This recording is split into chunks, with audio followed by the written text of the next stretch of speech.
got you covered with all you need to know. Welcome to Sunrise Carolina with Joey Hudson on News Talk 98.9 WORD, the voice of the Carolinas. Founded in 1986 by upstate businessman Thomas Rowe, the South Carolina Policy Council is South Carolina's longest-serving free market research organization for nearly 4 decades now. The South Carolina Policy Council has been a leader in tax reduction and reform, private property rights, education reform, judicial reform, government deregulation, transparency, and governmental accountability, and efforts to expand individual liberty, those issues that are important to all of us. Joining us today, Michael Burris, the CEO of the Policy Council. Welcome, Michael. How are you? Hey, Joey. Thanks for having me. I appreciate it. Doing well. Appreciate you spending a few minutes with me today, and I appreciate what you guys do at the South Carolina Policy Council. Let's start with your 2025 session kickoff poll that you just released. As you talk with people around the state, what were the key issues on their mind? Well, what we did, Joey, is we took our legislative agenda, which is available on our website, and it goes for the whole session, 2025 and 2026 legislative session. Those are the issues that we pulled, and those issues, to your point, are issues that we are seeing promulgate within the state with the general population as concerns, pieces that they want to see passed through or in some cases repealed out of the legislature. So the point of the poll was to take that legislative agenda and then action it within the general population and see how people feel about these issues at a specific point in time, which not coincidentally aligns with the beginning of our 2025 legislative session. Let's talk about some of those specific issues, and I'm reading from the release that you sent here. Let's just start with tax and economic policy. Let's do it. Well, right now, a big issue for the state of South Carolina facing both individuals and that is very square in the legislature's crosshairs is the income tax, okay? So we have the state income tax. It's the highest in the Southeast by a wide margin. Now, we do not in the state have a revenue problem. We do, however, have a spending problem. So if you're looking at other states in the Southeast, which, by the way, the average income tax rate in the Southeast is 3.3%. That goes from North Carolina through Tennessee, down through Florida, and over through Mississippi.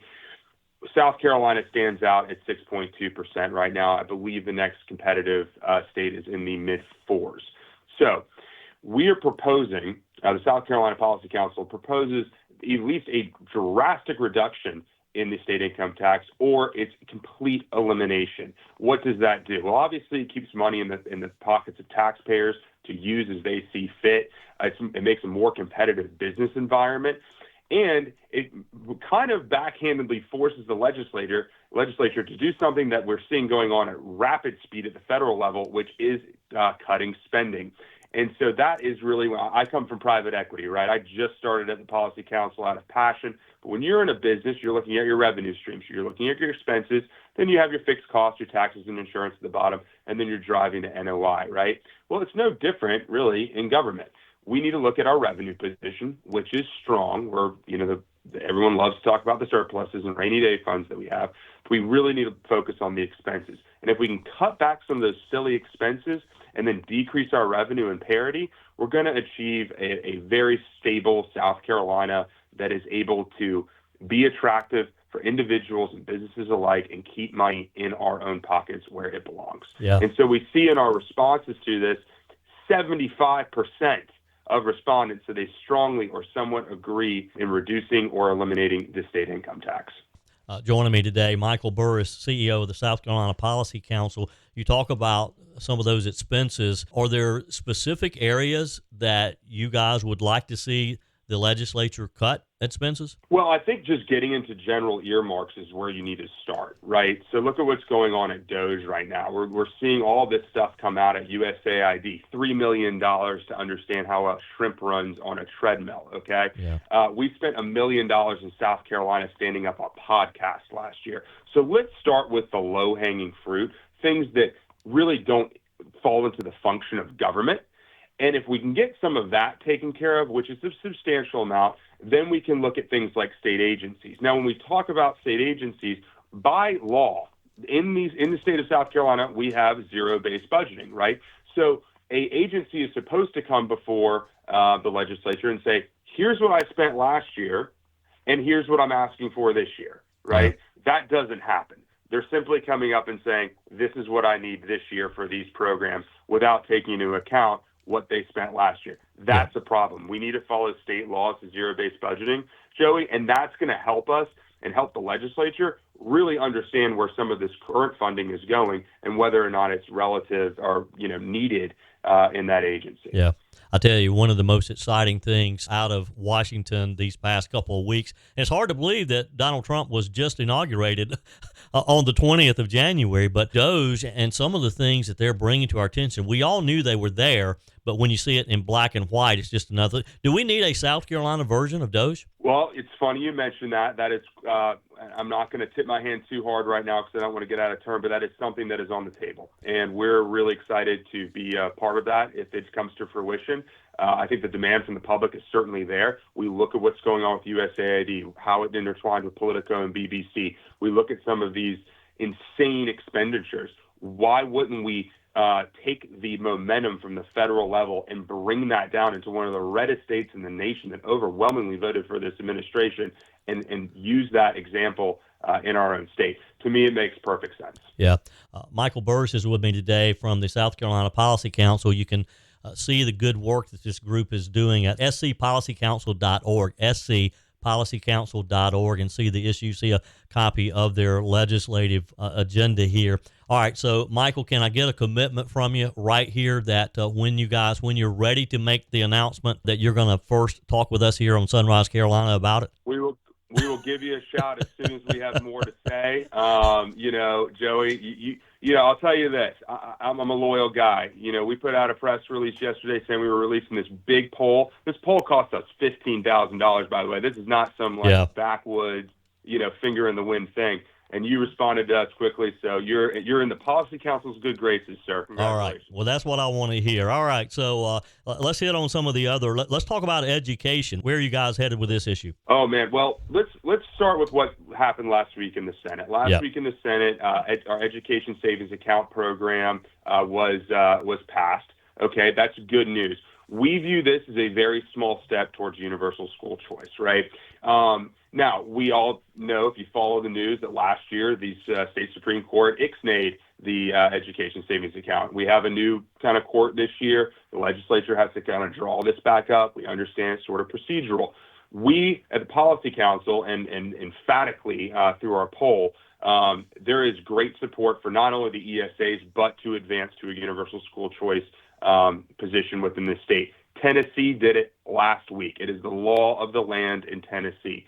You look at states like Arizona that have had universal school choice. You look at how they're performing. Higher graduation rates, higher test scores, less inflation in grades, by the way, and a better product of student that's coming out into the Arizona workforce and therefore the nation. So this is a step in the right direction. It's not the full-throated thing, but per our poll, 60% of the 1,200 people, registered voters, I might add, polled support this education savings account. And when you get down into, and Joey, you'll see it on our website. We've released all the crosstabs. You can see that there's support for this across political, racial, socioeconomic, geographic differences around this state. So it is a common theme, something that's desired in the state. Look, education, of course, that's a very important issue, and got to get something done. We've been talking about various choices that are out there, and it's time to act and get something in place for sure. All right, let's move on. And there's a long list. We're not going to get to all of them today, but talk about government transparency. Well, government transparency, and I'll make a plug real quick for the NERV, which is our journalism arm. Rick Rundert running that down out of Bluffton. The NERV's own website. Please go check it out. He does a great job. He's a heck of a journalist. When we talk about government transparency, we need, as in this age of technology, especially post-COVID and how cheap this stuff is to do, the citizens of South Carolina, per our poll, 80% believe it's important that all government meetings in South Carolina are live streamed and archived for public viewing. And this is not just at the State House, who actually does a fair job of this, but we're talking about your county council meetings. We're talking about your school board meetings. This needs to be mandatory in the state. It is a cheap, low barrier to entry thing that even the most rural communities can do. And what does that do for us? Well, if you're at work, like most of us are during the day, and you cannot make a school board meeting or you cannot make a county council meeting, you can go on and watch what's going on and hear what's going on in your own community. Now, we've done a report on this. I don't have the numbers off the top of my head right now, but it is a very low percentage of counties in the state that are doing live streaming and archiving. Obviously, the bigger counties, Greenville, Charleston, Richland, they're doing it. Some of the smaller ones that might surprise you are doing it. But we believe that this needs to be, we're never much for regulation at the Policy Council, but this is a little bit different. We believe this needs to be codified and mandated with it throughout the state. Yeah. Again, with me today, Michael Burris with the South Carolina Policy Council. Go to scpolicycouncil.org and check out all the various issues, some very important issues that the South Carolina Policy Council has worked on over the years and will continue to work on. Michael, it's been a pleasure. Appreciate your time. And look, like I said, there's a long list of things we could talk about, so let's just plan to get together again real soon. Joey, I appreciate it, and thanks for having me. Look forward to coming back. Have you been wondering if now's a good time to look at a new home? Joey Hudson here. When you partner with America's Home Place, there's never a bad time to build the home of your dreams. Home sale prices have gone up, and with the high mortgage rates we have now, building your own home might be your best option. And that's where my friends at America's Home Place comes in. America's Home Place can design and build the home of your dreams. As a one-stop shop for new home builds, they've partnered with favorable lenders to get you the rates and the terms that you need. It's just a more convenient option compared to waiting and hoping that the perfect house becomes available at a price you like. Instead, America's Home Place can help you design and build the perfect home just for you. As a turnkey home building provider, they can help you every step of the way, from the initial design all the way through the construction of your new home. It makes the process as simple and straightforward as possible. You can find America's Home Place on Clemson Boulevard in Anderson and connect with them online at americashomeplace.com. That's americashomeplace.com. America's Home Place, there's no bad time to build your new dream home. The latest news and views that relate to you. This is Sunrise Carolina with Joey Hudson on News Talk 98.9. WORD, the voice of the Carolinas.